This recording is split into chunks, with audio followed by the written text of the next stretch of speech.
At the wedding venue, the groom requested a brief pause, intending to escort his first love to the airport. Stunned, I questioned, "The ceremony is about to commence, how can the groom leave?" Ethan, visibly anxious, declared, "The wedding is merely a formality, any groom will suffice." He added urgently, "But if I don't go to the airport now, I'll never see Audrey again in my lifetime." As guests arrived and family members took their seats, with cameras trained on the stage, I suppressed my emotions and said, "This wedding is an alliance, you must uphold the honor of both families." After a moment of silence, he compromised, "Then let my sister stand in for me. Rest assured, I'll be there in person to register the marriage next week." Following Ethan's departure, the wedding proceeded as planned. Later, a video from the event surfaced, showing him persistently grasping me and saying, "Didn't you say I was your only groom?"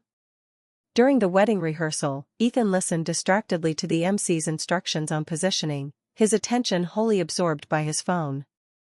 Though he had insisted on this marriage and organized the ceremony single-handedly, he now appeared as if coerced into attending, stirring a faint unease within me.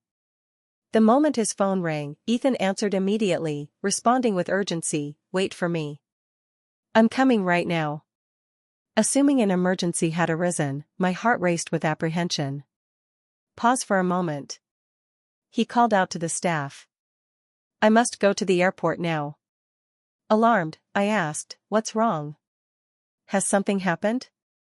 Ethan, with a troubled expression, replied, "Audrey is leaving for the United States, and I need to see her off." Audrey, his unattainable first love, a lingering light in his heart. After a brief moment of shock, I rasped, "The wedding is about to start, how can the groom leave?" His face betrayed a hint of reluctance, yet he said with evident pain, "Sophia, I don't want to hurt you. You know I love Audrey." The nearby staff froze in surprise. They had witnessed countless groom-to-bride confessions, but a groom confessing his love for another to his bride was likely a first. A multitude of sympathetic and curious gazes converged upon me. Clenching my fists, I strove to keep my voice steady. "I object. The wedding is starting soon, the groom cannot leave." He retorted sharply, "It's just a formality, anyone can stand in." Tearing off his boutonniere, he continued urgently, "Why do you care so much about something meant for others to see? If I don't go to Audrey now, I'll never see her again." His impatient demeanor struck my heart like a piercing ray, the pain numbing my entire being. I opened my mouth, but no sound emerged. The cameras were set, their dark lenses capturing every movement on stage. No, this wedding must not be abandoned midway. Pressing my lips together, I pleaded, "Even if not for me, this is an alliance representing the honor of both families. Leaving now would disgrace the Ching and Fong households." After a brief pause, Ethan conceded, "If you care so much about honor, let my sister take my place on stage." He thrust the boutonniere into the stunned Chloe's hands. Casting aside my pride, I grabbed his arm, "This wedding means a great deal to me. Please, wait until the ceremony ends before going to the airport, I beg you." Turning to face me, his eyes carried disappointment. "Sophia, you've always been sensible. Otherwise, I wouldn't have chosen you to marry." So, it was a choice. To him, I was merely a suitable marriage candidate, nothing more. My heart turned to ice as I slowly released his arm. He turned abruptly to leave, took 2 steps, then doubled back, snatching the bouquet from my hands. "These are the red roses Audrey loves, I need to give them to her." Noticing the moisture in my eyes, he softened his tone with a show of mercy, "Don't worry, I'll be there in person to register the marriage next Monday." Like a bird freed from its cage, he dashed out of the banquet hall. "Ethan!" I couldn't hold back my cry, yet it failed to halt his vanishing figure. Several guests sensed something amiss and turned their gazes toward me. Ethan's parents abruptly stepped in front, fearing I'd pursue him. "What does shouting look like? Are you afraid others won't know the groom fled?" they chided. "Sophia, where are your manners? With so many watching, you mustn't lose composure." I gazed at them in bewilderment. Not long ago, they had smiled kindly, declaring me their most satisfactory daughter-in-law, closer than their own daughter. "Ethan's right," Richard said, clearing his throat. The wedding is for others' eyes, don't take it too seriously. Margaret chimed in, yes, Sophia. Recently, Audrey's family secured a major deal for your company, and now she's returning to America. Both duty and sentiment dictate Ethan should see her off. Though you don't match Audrey, we've accepted you as our daughter-in-law. You needn't fear being unwanted. They spoke in turn, their words cloaked in righteousness and conviction, yet devoid of humanity. Though this was an arranged marriage, Ethan and I had dated earnestly for over a year. Only today did I realize I had overestimated my worth and underestimated Audrey's significance to the Ching family. She was not merely Ethan's unattainable love but the Ching's top choice for a daughter-in-law. Audrey and Ethan were each other's first loves from their school days. However, the Lee family, steeped in old wealth, deemed Ethan's small enterprise unworthy, forcibly sending Audrey abroad.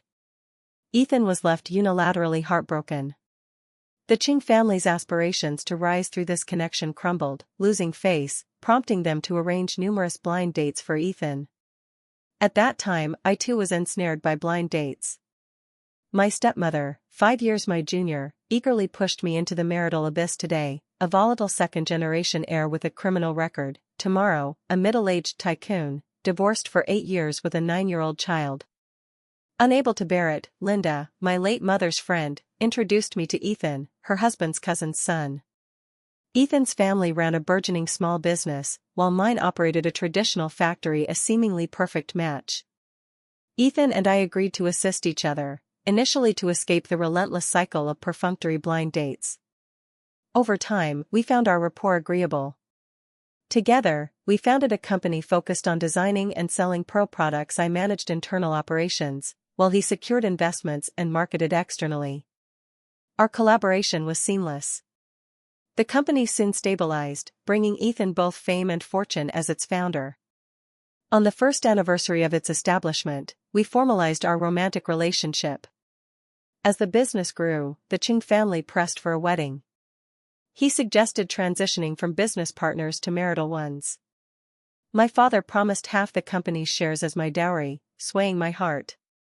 Life could be lived with anyone, I reasoned, especially someone whose eyes so resembled the figure from my dreams. Chloe, stay here, we have matters to attend to, Ethan's parents said, noticing my distraction, before hastily exiting the banquet hall.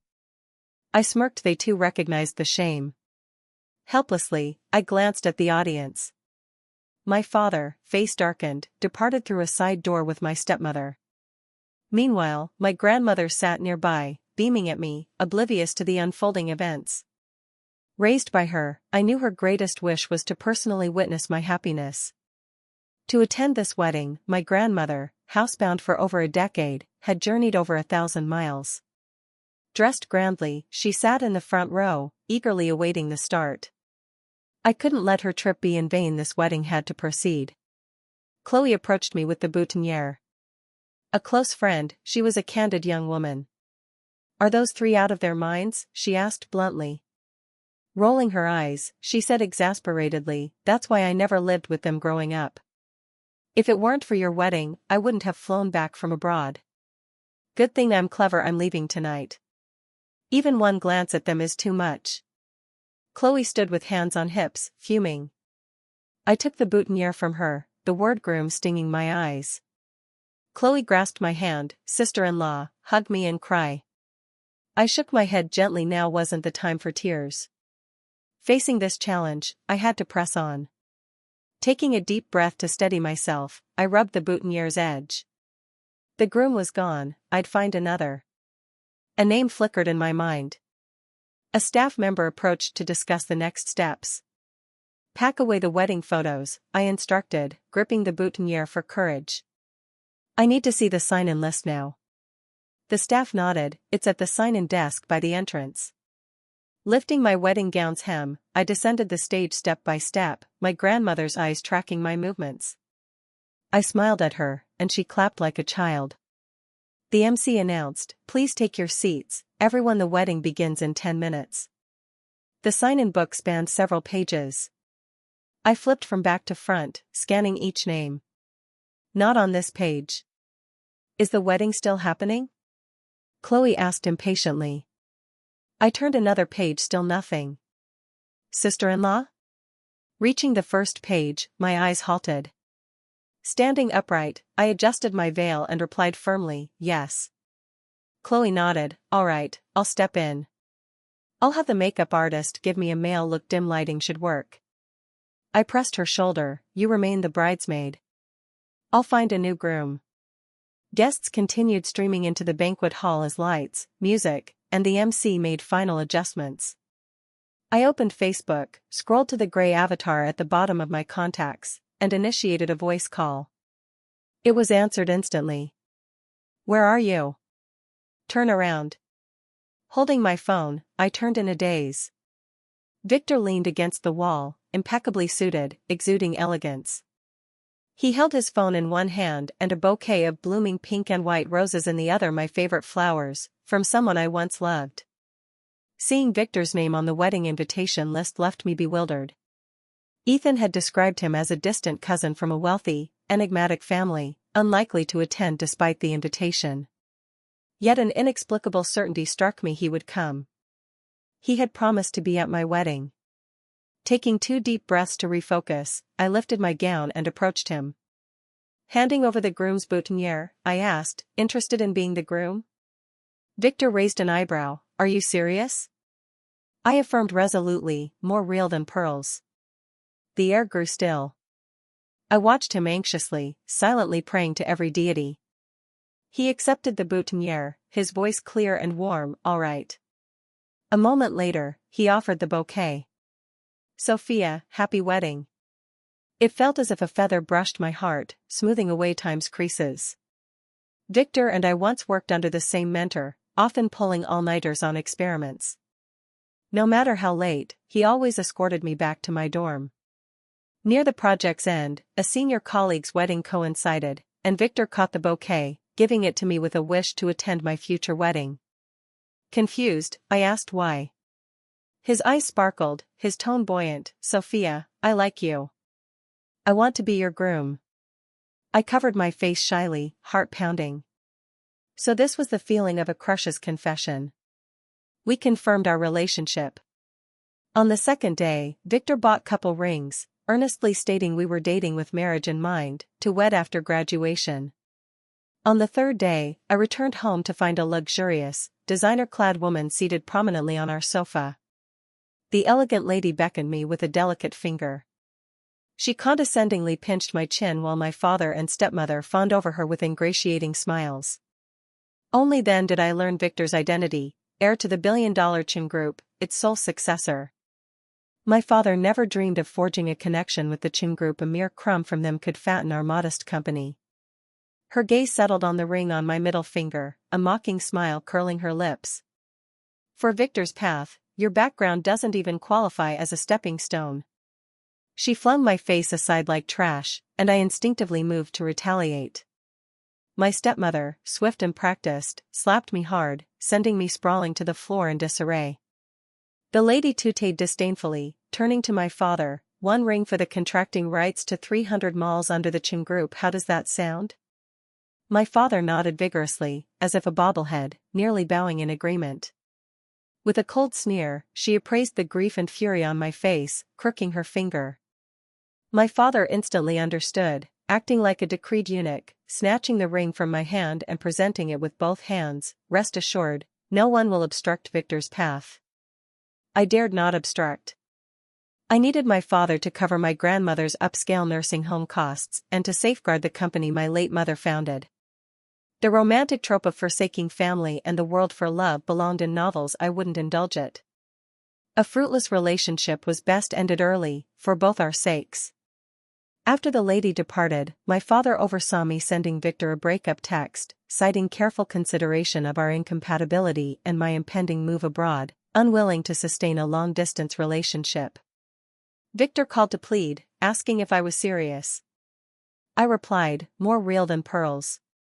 After a long silence, he inquired about my study destination. I named a country offhand and hung up quickly, then blacklisted him. Our romance, a fleeting 3-day affair, was over. The doors swung open, and I entered the banquet hall arm in arm with Victor. Soft spotlights enveloped us, piano notes flowed, and I felt an illusion of never having parted from him.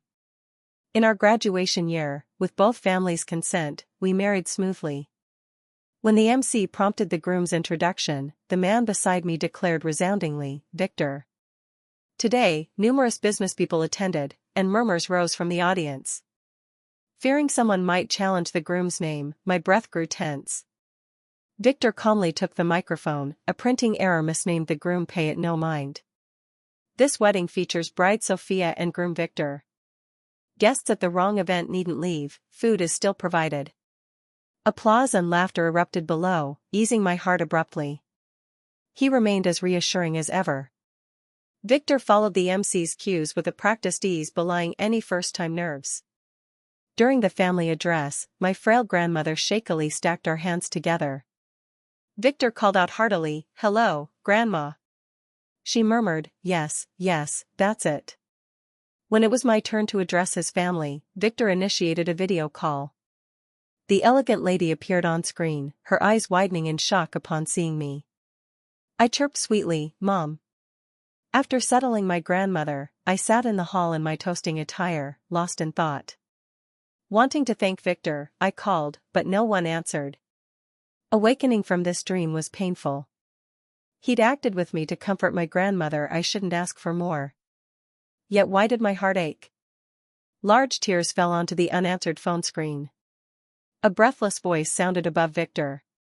He appeared to have run, his dark hair tousled, eyes deep. "You like that man that much?" Flustered, I bowed my head, clumsily wiping tears.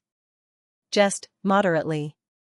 His voice, laced with frost, came from above. "Is this why you gave me up back then?" I froze, unable to look up. He crouched, stubbornly awaiting my response. Recalling those days, grievances swelled within me. A mere 3-day romance, why was I so pathetic, unable to forget after over 3 years? Suppressed tears welled up again. Victor, flustered, whispered, "Forget it, it's all past." It seemed addressed to me, yet also to himself. Standing, he draped his suit jacket over me. Composing myself, I thanked him, "Thank you for playing along. Without your help, I might have had to dress Chloe as a man, risking exposure." I added, "Victor, I owe you a favor, feel free to call on me anytime." Victor paused, the mirth in his eyes fading. He stepped forward, pulling me into an embrace, his words gritted out, "If we're acting, we should go all in, right?" Confused, I then noticed paparazzi snapping photos from the corner. I wrapped my arms around his waist, whispering, "All right, then to your place first, I'll slip away late tonight." Victor glanced at me and led me toward the parking lot. 30 minutes later, I questioned, "Is your home at the airport?" Victor produced his passport, honeymoon trip. The hotel had gifted us a long-awaited island honeymoon, tickets booked for today. Ethan and I had packed, intending to depart post-wedding. As the event dispersed, staff informed me Ethan's belongings and ticket were collected, asking about my suitcase. Preoccupied with arranging for my grandmother, I casually said, "Leave it with the groom." Victor gazed at me intently, "Shall we go?" Perhaps his eyes were too captivating, or our reunion too brief. I wavered, torn between reason and emotion. He leaned over to unfasten my seatbelt, the scent of grapefruit overwhelming my senses. Impulsively, I said, "Yes." We caught the day's final flight to the island, landing in the Maldives. Our reserved hotel room was occupied, prompting staff to coordinate a switch with Victor. Huddled on the sofa, I powered on my phone. Chloe had sent multiple Facebook messages, "Sister-in-law, I'm back at school." The more I think, the angrier I get. I blocked my parents and brother, I'm done with them. A blessed woman doesn't enter a cursed house, move on fast. Never forgive my brother, ever, he doesn't deserve it. Today's groom is my cousin, I've heard legends about him, 1,000,000 times better than my brother. Why not make it real with him, for my sake? I so want you as my sister-in-law, I adore you. I replied, I'll move on after this vacation. Don't call me sister-in-law anymore, just sister, like before. My first visit to the Ching household began with a quarrel erupting inside as I reached the door. A tear-streaked girl burst out. Ethan dismissed it. Ignore her, she'll return once she's cried out, busy consoling his parents. Concerned, I followed her, taking her to an amusement park for the day. She held my hand, calling me sister. Later, learning I was her brother's girlfriend, sister became sister-in-law. Chloe insisted, "No way, you married my cousin, so you're my cousin-in-law." "Cousin-in-law is still sister-in-law. You're my only one." I smiled and closed the chat. Browsing social media casually, I found it odd no wedding photos had surfaced. Even the hotel's official account removed our announcement video with Ethan. This fiasco of a wedding seemed never to have occurred. Gazing at Victor's lean silhouette, I mused erasing wedding traces was likely trivial for him with his resources. I benefited too. Ethan could now be openly discarded. We'd split the company and part ways. Pity about my father's promised shares, when might I reclaim them next? Our standalone villa boasted a vast balcony. I instantly eyed its large lounge chair and eagerly reclined. The soothing sea breeze dispelled my anxiety, lulling me into a deep sleep. Victor placed sparkling water beside me. "I'm stepping out. I'll take you for something delicious tonight." I nodded, eyes heavy. He covered my face with a sun hat. "Sleep in bed if you're tired," his voice soft and familiar, reminiscent of old times. Eyes warming, I mumbled through the hat, "Got it." Silence settled around me, the waves sound a white noise caressing my ears. 2 days' fatigue gradually lifted, and I fell into a deep slumber. Some time later, voices stirred me, and I groggily opened my eyes. Flirtatious voices drifted from the neighboring balcony, faster, faster. A woman cooed seductively. "Audrey, look at me, you're so beautiful," a familiar male voice. My breath caught. I quickly realized the entangled pair next door was Ethan and Audrey. "Audrey, I love you, I'm yours forever," he professed. "No, your heart is mine, but your body belongs to that woman," she teased. "Never, I've never been with her, she's dull." His words faltered, "My body only responds to you, only you." Her voice melted with delight. "Ethan, say it, say that line." "Ethan will forever submit to Audrey," he proclaimed, growing louder. My clenched fists ached. Soon, a long sigh filled the air, leaving only heavy panting behind. "Take 2 more, she urged. "Audrey, let me rest, I've had 3 rounds." He pleaded. "No way, we must seize the moment and enjoy ourselves." "Be good, I'll get the pills." After a brief silence, his voice rose sharply, "Cousin?" A cool hum came from above. Removing the sun hat, I saw Victor at the balcony door, nodding toward next door. Ethan spoke deferentially, "What a coincidence, are you here on vacation?"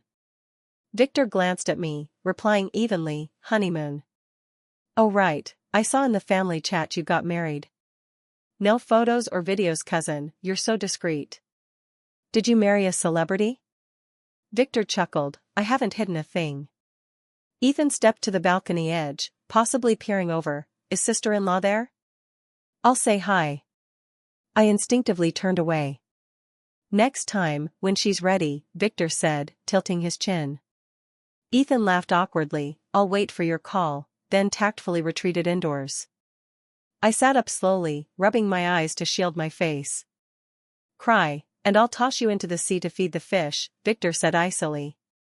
"Ugh, the air's filthy, I need disinfectant," I muttered, pretending not to hear, and darted to the bathroom. Staring at my reflection, I didn't want to cry, I wanted to laugh. To think I'd harbored a shred of hope for him, aiming for an amicable split. I'd be remiss not to flay him for treating me as a pawn in his game. I called my assistant. "Sell all shares under my name, yes, all of them." I'd intended to transfer them to Ethan as a dowry post-marriage. Now, my shares are mine, and it should compensate me for emotional distress. The disinfectant went and used. Victor switched villas. Were it not so late, I suspect he'd have changed hotels. Dinner arrived at the villa's dining area, and I sat across from him in pajamas. He'd changed too, still in a suit, exuding mature steadiness and charm. Candlelight danced on his hands as his distinct fingers methodically cut a piece of beef. "Sophia," he said. Snapping back, I watched him place the steak on my plate, focus on eating. There's nothing on my face. My thoughts leapt to years ago in the lab. While writing papers, I'd sensed someone watching. Scanning around, my gaze settled on Victor to my right. His refined brow, slightly red lips, prominent Adam's apple, and articulate hands turning pages suddenly, this aloof senior seemed alluring. No, my romantic side was stirring. I withdrew my gaze, staring at the glass ahead. In its reflection, I caught Victor's eyes on me. Mischief bubbled up. Feigning calm, I turned. Senior, focus on your book. My face isn't text. Meant as a jest, it left Victor swiftly flushed. Feeling I'd misstepped, I grabbed my glass in a panic and drank. Tasty? Victor's voice broke my reverie. Glancing down, I saw the red wine had vanished unnoticed. Victor reached over, taking the glass. I have something to say. The mood turned grave. I sat upright, awaiting his words, a warmth spreading within me. I only recently learned my mother threatened you back then, Victor said, his gaze profound. Why didn't you tell me? Lowering my eyes, I replied, telling you or not, what difference? We'd have parted anyway. You never trusted me, he said, eyes reddening at the corners. Sophia, have you ever, even for a moment, regretted giving me up? Reflecting calmly on these years, I shook my head, breath unsteady. Do you know, my father planned to leave all my mother's legacy to my stepmother's son, not a sliver for me. I poured out my anguish. After letting you go, I secured half my mother's shares and joined management. Over the years, with her old team, I ousted my stepmother's cronies, preserved the company, reclaimed what's mine, and became capable. These gains, my entry ticket, came from abandoning you. Indeed, I'd benefited. Victor, I'm sorry, I said, forcing a smile, for then and now. Thank you for your kindness. Unfazed by my refusal, he asked, why marry? Giving you up got me half the shares, marriage gets the rest, I said bitterly. No choice, my father set the rules. Why Ethan? He's a decent marriage prospect, I shrugged helplessly, and equally eager to wed. Having been loved, I knew what love looked like. Ethan's heart was scant, he sought a competent wife. I didn't care. My goal was to reclaim all my mother's shares. The air's damp saltiness seeped into my lungs, discomfort spreading. We've already held the wedding, haven't we? Victor's voice rang firm. Meeting my eyes, he said, don't you need someone to marry for the remaining shares? Choose me. The sea breeze ruffled his forehead hair. His handsomeness was almost blinding. I awoke naturally, a rare luxury. Victor left a note, gone swimming, find him when up. I leisurely applied makeup, donned a dress, and stepped out. After searching fruitlessly for the pool, I was about to ask a staff member. A voice sounded behind. Oh, tracked him down here? Coming to, I saw Audrey, feigning surprise, shoulders shaking with laughter. Sophia, you're so devoted, she approached, coming all this way for Ethan, such dedication. Audrey and I were once deskmates. During their fervent school romance, I was the closest witness. Never pegged you for this scheming, she said, clearly elated. Marrying him must thrill you. I smiled faintly, eyeing her ambiguously. Isn't Ethan just as thrilled? Audrey paused, squinting. Oh yes, he's exhausted from last night, catching up on sleep. She deliberately tugged down one shoulder, revealing suggestive red marks testifying to their intensity. I gave a supportive thumbs up, impressive, meaning it literally. I tested him for you, she drawled, just okay. But for you, it should suffice. I glanced past her. Victor emerged from the pool, broad shoulders, narrow waist, toned abs, a graceful mermaid line vanishing into his towel. Shirtless, backpack slung over, he approached. I grasped the saying, a man's looks are a woman's pride. Noticing my silence, Audrey turned curiously. I kindly adjusted her clothing. Sister, treat yourself to something better. Victor stood before us. I reached out playfully. Husband, carry me. Puzzled but compliant, Victor lifted me with one arm and walked off. Audrey's eyes blazed instantly. In the shade, Victor asked, satisfying? Very. I nodded emphatically. Want something even better? His voice tempted, sunlight glinting in his radiant eyes. I nodded slowly. Simultaneously, his grip on my waist tightened. It was exhilarating midday thrills, midnight delights. My assistant called, urging my return to handle a company crisis.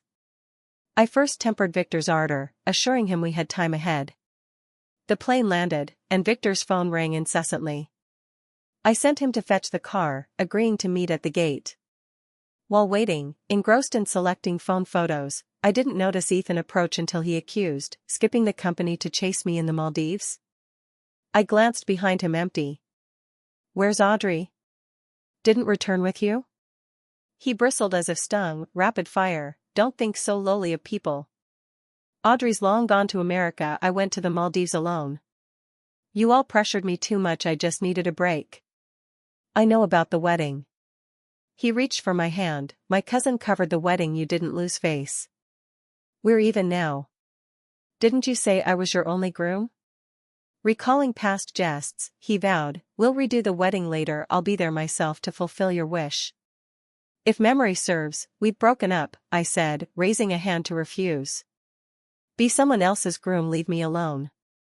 Sophia, still mad? Let's forget the past, okay? I'm still your little groom. He stepped closer, pouting exaggeratedly.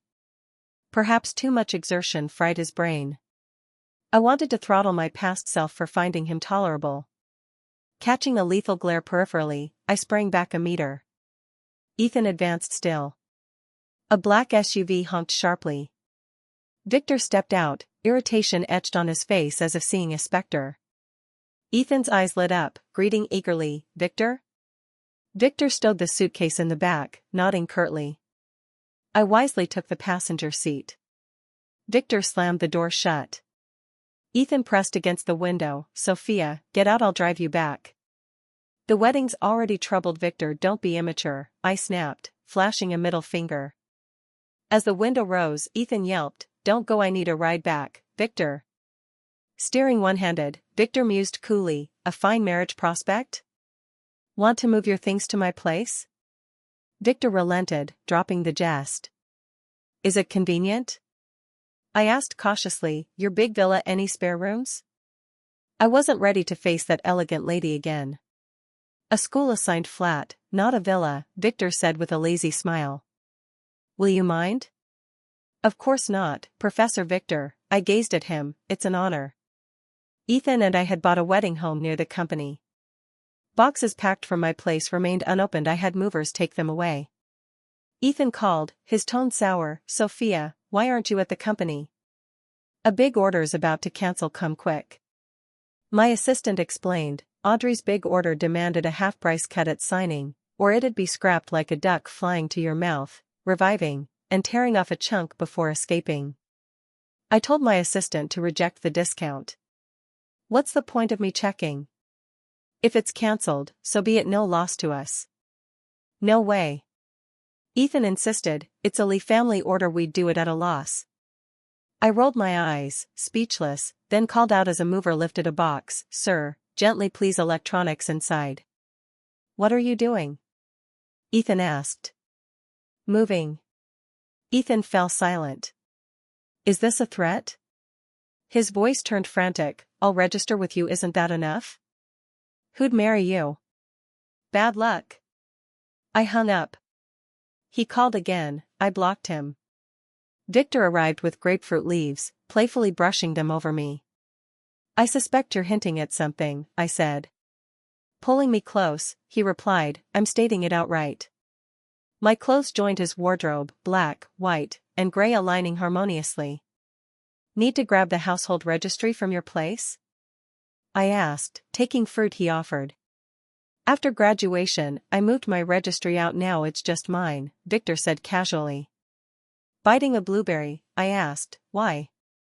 Leaning on the doorframe, he smiled faintly, for this day. Tomorrow's Monday, Sophia, no more running. Monday. Returning home, I found Ethan sipping tea with my father. My stepmother held the household registry, Oh, Sophia's back. Ethan's waiting to register with you. Ethan stood, smiling, was just about to call you. Why didn't you? I crossed my arms, amused. Ethan's smile stiffened. Stop teasing, baby, I'm here to take you to the bureau. Baby made me nauseous. You two fought? My stepmother grinned. Young couples argue at bedtime, reconcile by morning. I'm not arguing with him at bedtime, I retorted, reaching out. Give me the registry. Glancing at my father, she whined, your daughter's different with backing. Tired of it, I snatched the registry and bagged it. Ethan perked up. Thanks, Mom. Facing my tea-sipping father, I said, Dad, you promised my mother's other half of the shares as my dowry. He looked up. Get the marriage certificate first. Ethan grabbed my hand eagerly. Sophia, let's go register now. I'm not registering with you, I shook him off. Keep pestering, and I'll call the police. Then who'll you register with? He pressed. Your dad, I said, heading out. An elder brother's like a father, why not? Sophia. Ethan followed into the elevator. How can I calm you down? I've humbled myself so much, what more do you want? My parents called, and you ignored them, isn't that too much? They treat you like their own, yet you show no basic respect. I can overlook all that, Ethan stared. I'll help you get the rest of the shares, fulfill your desires. I've drafted a prenup, these shares are yours alone, not joint property. They're already mine, I laughed in anger, entirely my own. Ethan chuckled softly. A secret about me and your parents want to hear? Register, and I'll tell. We registered. Speak, Victor said, arms crossed. What's your secret with my father-in-law? Ethan clearly hadn't accepted my registration with Victor. You. Me.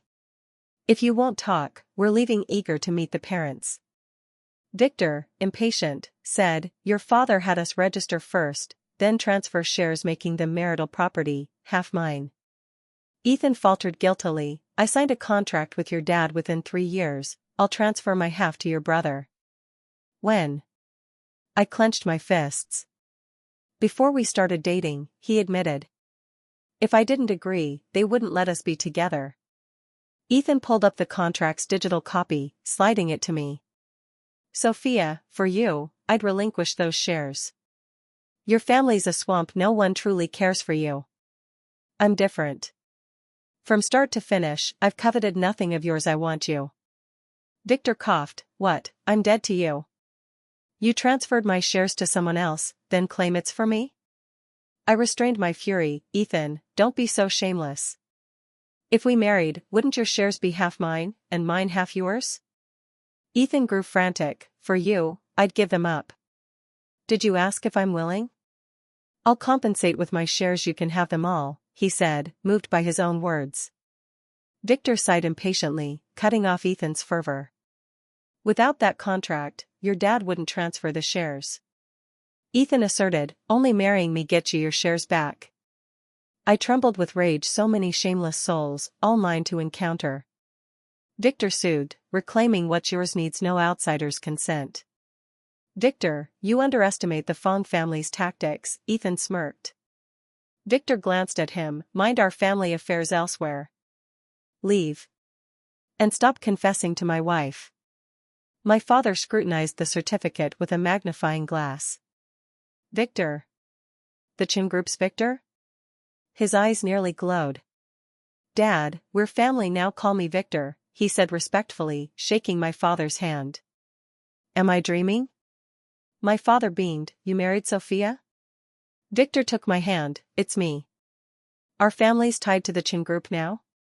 My father turned to my stepmother, giddy as a monkey.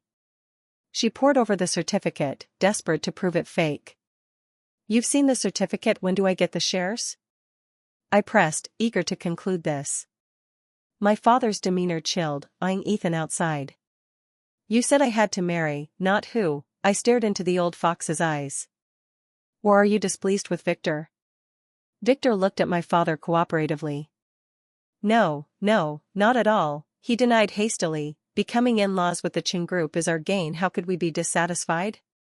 I'll have my assistant prepare the paperwork fast as possible. Fearing offense, he rushed to find his phone. Ethan yelled from the door, Victor doesn't even work at the Chin group. Victor glanced out, eyebrow raised, your concern? He shut the door, resuming his dutiful son-in-law act. After meeting my parents, it was time for his.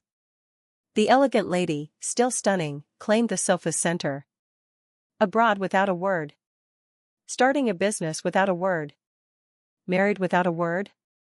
Facing his mother's tirade, Victor replied calmly, you threatened Sophia without a word too. If you persist in this folly, get out, you'll have no tie to the Ching family or group henceforth. Mom, Victor said wearily, you've repeated that since kindergarten. Or look closely, I left home long ago. So stop meddling in my life. Victor. She shot up, hair slightly askew. Unperturbed, Victor continued, Sophia, last I saw you, you sobbed like a motherless child. She turned her fire on me, you've hated me all these years, haven't you? Willing to bow and play happy family? She blew on her nails leisurely, boosting her aura. Victor squeezed my hand, lending strength. I curved my lips, of course I'm willing to be family. Mom. She paused, taunting, you can actually call me that? Just a title I call my stepmother easily too, I smiled back. In my home's barrage of overt and covert jabs, my sensitivity had forged an iron wall. Her glaring eyes remained as striking as ever. Pity Victor pulled me away, I'd have liked to look longer. Now, I could face her head on. Sophia, Victor paused, gazing at the vibrant sunset clouds. Are we truly together? Touching my pearl necklace, I said, more real than pearls, Victor. I first met Victor on the sports field. I loved running there after evening study, few people, dark, unseen tears. That day, missing my mother intensely, I ran laps crying, then retched by a tree. There was Victor, similarly tearful and retching. Our eyes met, both brimming. Victor suddenly said his pocketed necklace was gone. Teary, he murmured, it's the last thing my grandmother left me. Eager to help, I joined his thorough search. Lap after lap, the field emptied until only we remained under the tranquil moonlight. At last, I found the lustrous pearl necklace under the steps. Classmate, I found it, I said. Victor ran over, incredulous, really? Placing it in his palm, I affirmed, more real than pearls. Our second meeting, he was a graduate senior subbing for our teacher. Sophia, want to join the research group? Later, Victor and I held a small wedding at my grandmother's nursing home. Chloe took leave to attend, reveling wildly, overjoyed. Near the banquet's end, Ethan called, Sophia. How dare you sell the shares? Weren't they meant for me? My mood dipped slightly, but I didn't indulge him. Brother, I said to my legal husband, are you that? Silence followed. Sophia, why'd you change so fast? I remember you putting up money to start the business with me, saying you admired me, thought I was decent, forgotten all that? He asked. I started it because I had dowry money from my grandmother I didn't want my father to take. With or without you, I'd have launched the company. Fine, you started it. It thrived under us both. Now it's stalled, my shares worthless, he said anxiously. For old time's sake, can't you save the company and me? No, I chuckled, I've got all my mother's shares. I'm heading back to clean house. Sophia. I could picture Ethan's frown. Marrying my cousin at first sight, you barely know each other. It won't last. I'll wait, showing you who truly loves you. Unlike Audrey, I don't recycle trash, I said, hanging up. Sister-in-law, my brother might stay unwed. Chloe leaned in, eyes cryptic, showing me gossip news exposing a richly daughter's submission gate. In the recording, she cooed about her conquests in a saccharine voice. Someone asked her worst experience. My first boyfriend, our first time was awful, haunting me for years, she said. Later, with an open mind, I retried a few times. Still useless short then, and no growth since. Curious folks dug into her and her first boyfriend. Her face was fully blurred, his mosaic sloppily on his hair, face exposed. A short candid video circulated, showing them in a lively balcony sunbath. Comments buzzed, her look usually means the guy's lacking. He matches the wedding photo groom but the bride's not her. Date checked, he should have been on the wedding stage, not a balcony. Betrayers deserve punishment, my brother got what's coming. Chloe beamed with justice. I smiled, long at peace. Time's too precious for rotten people and things, I'd save it for those I love. Nearby, Victor chatted with my grandmother, both beaming. Fortunate as I am, I found the truest happiness.